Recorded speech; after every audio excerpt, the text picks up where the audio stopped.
तो कोलिनियरिटी क्या होती है? When are 3 points said to be collinear, 3 और more than 3 points said to be collinear. 5 points हो सकते हैं कोलिनियर, इनफाइनाइट पॉइंट्स हो सकते हैं कोलिनियर। कोलिनियरिटी तब होती है जब जितने भी पॉइंट जो मेंशन कर रहे हैं सब एक स्ट्रेट लाइन पे लाई करें, ठीक है ना? तो x number of points are said to be collinear if the x number of points lie on a straight line, ठीक है? तो यहाँ पे क्या हो रहा है, ये तीनों पॉइंट स्ट्रेट लाइन पे लाई करते हैं। तो सिंपल है, या तो हम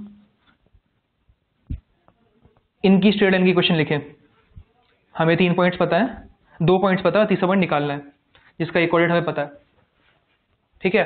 तो हम लिख सकते हैं स्ट्रेट लाइन इन दोनों पॉइंट्स को ज्वाइन करते हुए और सेटिस्फाई करा देंगे उसको। एक तरीका ये हो सकता है। दूसरा तरीका हो सकता है कि इन तीनों के थ्रू जो ट्राइंगल बनेगा उसका एरिया 0 है, तो हम मैट्रिक्स बनाएंगे, डिटर्मिनेंट निकालेंगे उसका और उसका डिटर्मिनेंट 0 कर देंगे। वो अभी शायद आप लोगों ने नहीं पढ़ा, लेकिन आप पढ़ोगे अभी, एक वो भी तरीका है। उसके अलावा जिस तरीके से हम करेंगे सबसे आसान तरीका मुझे लगता है पर्सनली वो ये है कि हम एक बार पॉइंट्स को प्लॉट करते हैं। 1,2 कहीं यहीं पे होगा कहीं, ठीक है, 1,2, फिर 1,5 देखते हैं, 9,10 कहीं यहाँ पे होगा, और 1,5 कहीं बीच होना चाहिए इनके, ठीक है?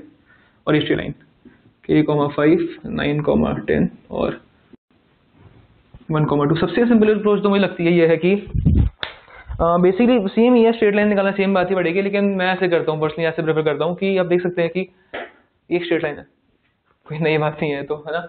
तो बोलने की बात है कि जो उसका स्लोप होगा वो हर बार सेम रहेगा। इन दोनों पॉइंट्स का स्लोप और इन दोनों पॉइंट्स का स्लोप और इन दोनों पॉइंट्स का स्लोप सेम होगा। तो मैं क्या करूँगा, पहले इस लाइन का स्लोप निकाल लूंगा इन दोनों पॉइंट्स की हेल्प से, और फिर मैं इस लाइन का स्लोप निकालूंगा इन दोनों पॉइंट्स की हेल्प से, ठीक है? और slope is a quantity which is fixed for a line, and since this is a straight line the slope will be remaining constant for both the equations and the slope will be equal for both the equations, implying that हमारे पास एक equation है जिसके हमारे पास slope given है और एक variable है जिसमें एक वेरिएबल है जिसकी वैल्यू निकालनी है, हम दोनों को इक्वेट करेंगे हमें आंसर मिल जाएगा, ठीक? तो slope of this equation of this linear equation line straight line is m is equal to 10 minus 2 upon 9 minus 1, which is equal to 8 by 8, which is equal to 1, and hence also m is equal to 10 minus 5 upon 9 minus k, which is equal to 5 upon 9 minus k. Since these slopes are equal, this is equal to 1. This implies 5 equal to 9 minus k और k equal to 4. तो k की value क्या आ गई? 4 आ गई। तो simple सा ही था, कोई मुश्किल नहीं हुई। ये आंसर नंबर क्या था हमारा? सॉल्यूशन 5 था हमारा ये, ठीक है? तो मैं इसको उठाता हूँ मैं।